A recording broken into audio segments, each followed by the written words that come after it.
turned 36, your birthday doesn't matter anymore. But So hi everybody, I'm Jennifer Tan. I'm from Experian Consumer Services. I'm online marketing director, and really what I do on a day-to-day is I manage our in-house paid search and SEO teams. So I first wanted to clarify something because I think in the agenda it sounded as though I was going to talk about bringing search in-house, but that's actually not what I'm talking about, so I apologize for not being more clear in my description. I'm actually going to be talking about, as a manager, how to build, develop, and maintain your team, whether you're at an agency or you're at you're an advertiser. So I think one thing we can all relate to as search marketers is that we have a really valuable skill set, and I think that we are at risk of losing our employees after we spend the time to find the right ones and train them. So with that, I wanted to also explain why I was invited to speak here today at my favorite conference, and it's because over the last 5 years, I've been really lucky in that my management team has allowed me to handpick and train my way, and as a result, I've been able to retain my team over the last 5 years. So with that, I'd like to present to you. Oh, this is not working. Oh, here we go. I like to wrap themes around everything, so lead your wolf pack. Seek out the right pups and help them mature into strong hunters. So the reason for this metaphor is that wolves are extremely loyal, but they're also great hunters, and these are two qualities that are really important on a search team. So the agenda today is how to create your search team via team values, a thoughtful interview process, and team involvement. Then develop your team via 90-day boot camp, which I will explain, clear expectations, and ongoing training and reinforcement to your team. Third, and most important, is how to maintain your team via mutual trust and also building your own emotional intelligence as a manager. So let's jump into how to create. Who belongs in your pack? Who's going to share their meal with you? Who's going to have the other team members' backs? So in this, I believe in not just hiring based on skills, but hiring based on character as well. We create via 3 steps: knowing your team values, interviewing wisely, and allowing for team involvement. Let's talk about team values. So I like to call this my wolf pack values. I like to document what I really value on my team, what creates harmony on a team. And this is really important to do pre-interview, because if you don't do this pre-interview, you may actually end up asking questions that are looking for skill set only. And if you do that, you may end up hiring a potential lone wolf who prefers to work autonomously and not as a team. Also, I like to research and adopt practices that work well. I do this to either see if I'm on the right track or to get inspired. I really was inspired by Southwest Airlines' hire for attitude philosophy. So this is a philosophy where Southwest would rather hire teachers and waiters than disgruntled airline employees who are going to come in with old tactics and bad attitudes. And last, by knowing your team values, now you're going to be aware for red flags when you go through the interview process. So currently, I'm seeing that there is a pretty large pool of qualified candidates out there, and if you're only looking for skill set, you might not hire the person who's going to be the best team player, and you might end up hiring somebody that might create dysfunction on your team. So an example of this is when I was hiring for my SEO manager position, I ended up going with somebody with less experience versus the person who was calling themselves an SEO guru after only 1 year of experience. So to me, that told me that I potentially was going to hire somebody who wasn't very open-minded.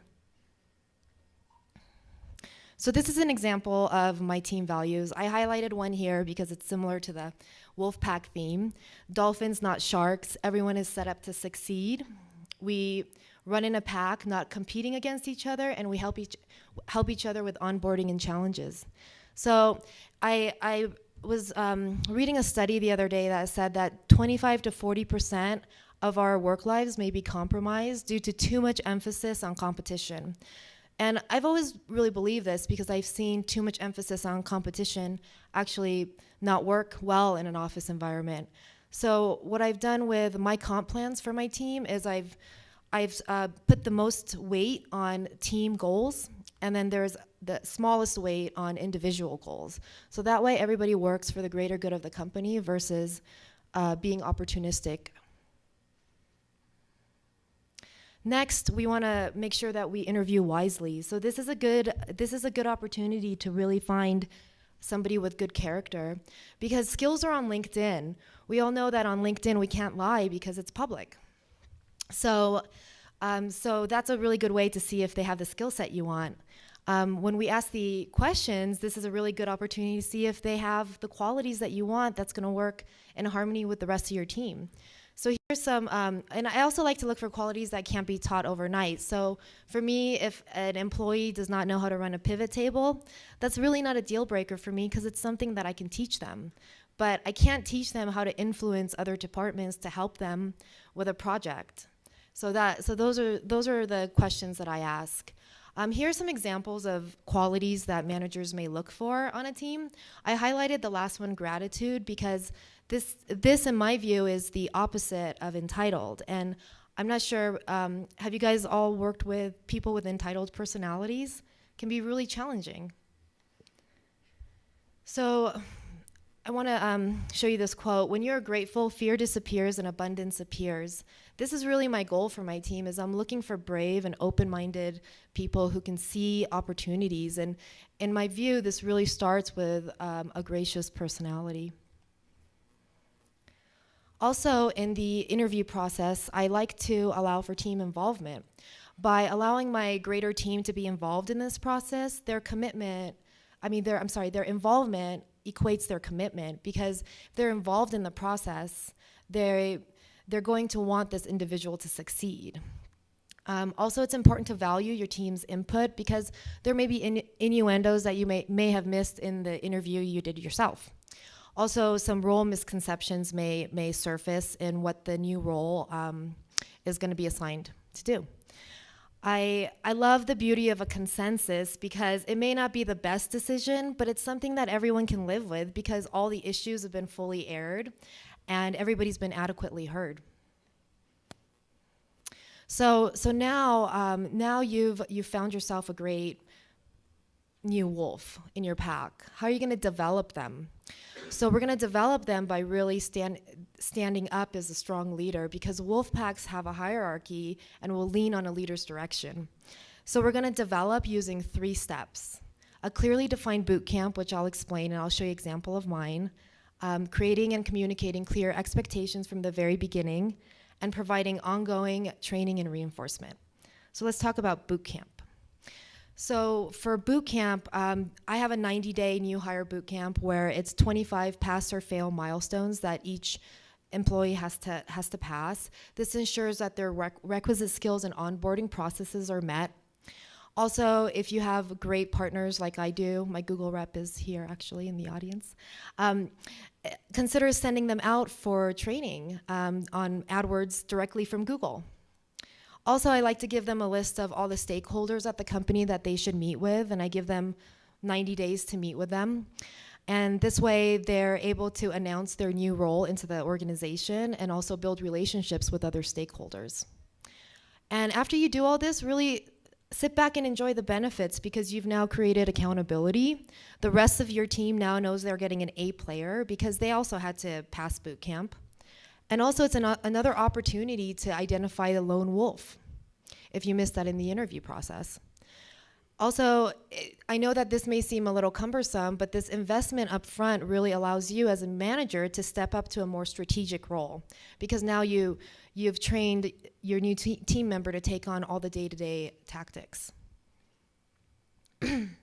So this is an example of my 90-day plan. It's really easy to create. I'm not going to read this to you, but it's really easy to create in Excel. I worked with HR to come up with the little commitment blurb at the end there. In month 1, I have something. An example would be 100% competency in AdWords. Month 2 would be knowing our I/O processes, and month 3, I assign them a Black Ops project where they need to create an idea and execute it from start to finish without my knowledge. This is a really great way for me to judge how creative they are. Also, they need to be 100% competent in backing up their counterpart. So this is the 90-day plan that I've been using, and fortunately, nobody has failed this, and I currently have a team of 7, and everybody's passed this. Next, we want to make sure that we're developing the team by creating and communicating clear expectations. I think it's not fair to the employee if they're coming in and they don't know what the culture of the company is or what your management style is. So I really like to develop this from day one by giving them a handout of what our ground rules are for my department. And by establishing this up front, we can deter damage control later. This is also a really good opportunity to get in some of your pet peeves. Also, it's important to communicate this on day one and review it with them so that they don't just put it aside as a new hire orientation. And then I like to hold them accountable. So as I see some of these ground rules not being followed, I like to address it with the employee on a timely fashion and give them a chance to respond. I learned that it takes 30 repetitions to break a habit, so it's really important to be patient with some of your rules with a new employee who's coming in who are not accustomed to these rules. So here's an example of my ground rules. I highlighted this one because I thought maybe other people can relate. Always perform smell checks before submitting work. Take a quick read of charts, data, and text, and ensure there aren't any outliers that you shouldn't double check. So this is, have you guys ever gotten a chart where there's a big spike and the person who provided it to you can't explain it and it turned out to be an Excel error, or maybe we had a broadcast campaign that day? That's something that your team should be able to address. So now we've given them all the tools to really get themselves up to speed and be part of your wolf pack. So this is now the time for you as a teacher to really appear. And we do this through ongoing training. So I found one-on-one weekly meetings to be really effective, because in these one-on-one meetings with your team individually, I actually find that a lot is revealed. And also timely ongoing feedback, both good and bad. Sometimes if you bottle something up too long, your delivery to your employee may come out with too much energy. So it's really important to give them feedback immediately. Also, thoughtful performance reviews. How many of you guys have had a manager in your past career who blew off your performance review or didn't put much thought into it? Our employees work really hard for us, so it's really our job as managers to do a well thought out performance review to let them know what they're doing well and areas that they can develop on for the next year.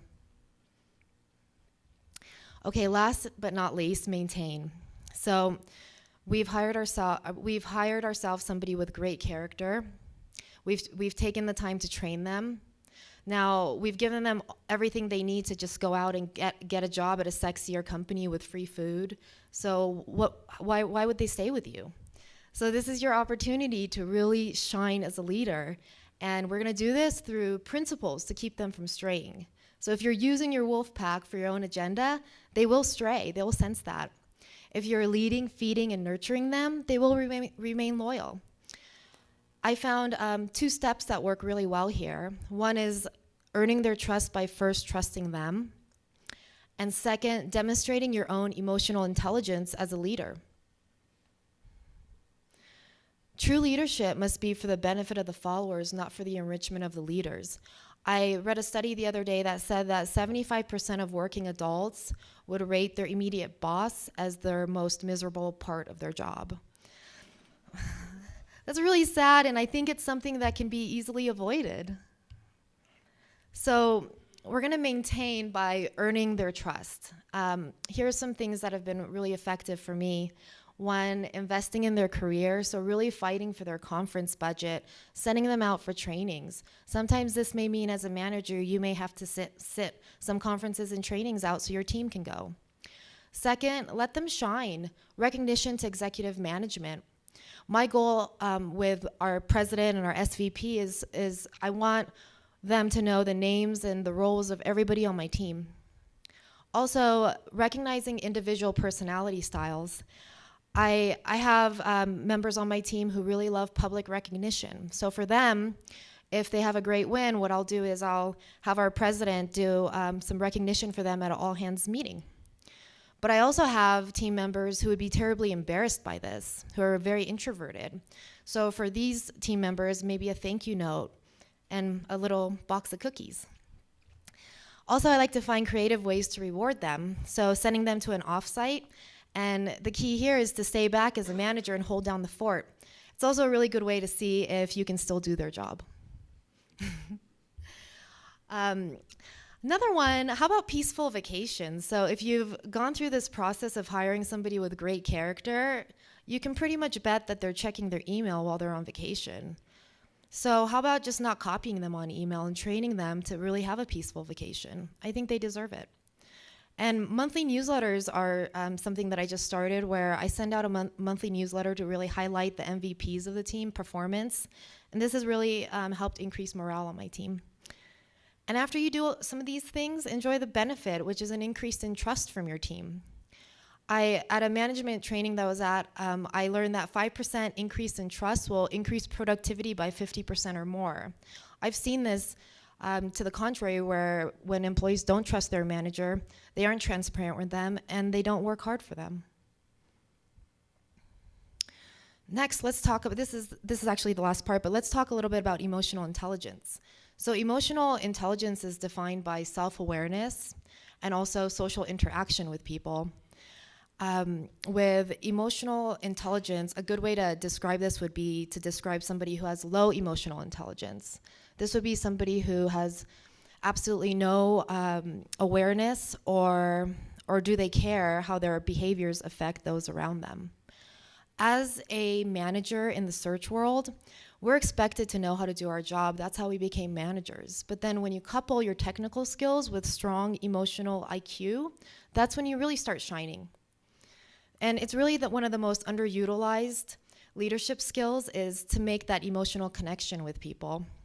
So I just listed 4 tips here that have really helped me build my emotional intelligence over the last 5 years. I'm still really working on this. Is to give people your undivided attention, to put your cell phone down and really give them your attention. It makes a big difference. Also, be aware that your emotions are contagious. So if you've had a really crappy morning, how about quarantining yourself to your office and doing some analysis that day, maybe rescheduling a couple meetings. And then on the other hand, if you're feeling really positive, how about scheduling more meetings and being more interactive with people so that you can pass along your positive vibe to the organization. Also, it's really important for us to develop ourselves into being extroverted. I'm definitely not extroverted, and it's difficult for me, but it's something that I know I have to do because I am the face of my team and the voice of my team. And I think in the search world, we do find that a lot of us are analytical and more on the introverted side, but it's something that we really just have to break through. Also, the last one is really easy to do. It just takes very little effort to make somebody's day. So how about giving your team member some recognition and saying, hey, great job, you did a really nice job leading that meeting. Just small words can really make a big difference. Because remember, people will forget what you said, people will forget what you did, but people will never forget how you made them feel. So with that, to summarize, hire for character, train for skill, and nurture to keep. Create your pack. You've picked the pups, you can teach your values to. Your takeaways here might be writing down your team values and interview questions. And then develop the pack by rising as the alpha. Your takeaways here might be creating a 90-day boot camp of your own, writing out some of your ground rules. And then last but not least, maintain your team by giving them reasons to stay by your side. Your takeaways here may be rewards, recognitions, and thoughtful reviews. So with that, I'd like to close by saying that this is really my framework that I've been developing over the last 5 years, and it's not foolproof, but it's been working really well for me because I've been able to maintain my team. And I know this is a little bit touchy-feely after all these presentations on data and emerging trends, but I hope that you found some value in it. And if there is any part of this that made you think, maybe I could do that, or maybe I could do a better job of this, I would really encourage you to take some of this back to your own office, and I'm confident that if you do, you'll see some positive results. So with that, thank you.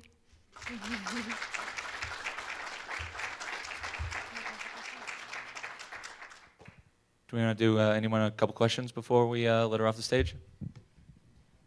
Also might be interesting if anybody wanted to share some of the best practices or management successes that you've had at your office.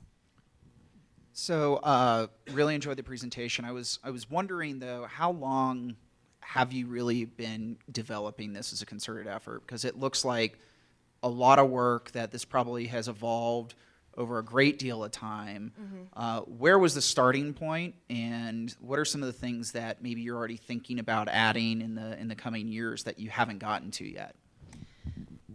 So I think that's a great question. I thought about that as well. As I had to sit back and think, when did this really start developing? And it was actually after my first hire, because I made a lot of mistakes with my first hire, and she's still with me after 5 years, and she's really taught me a lot. So through my mistakes, I've developed these processes.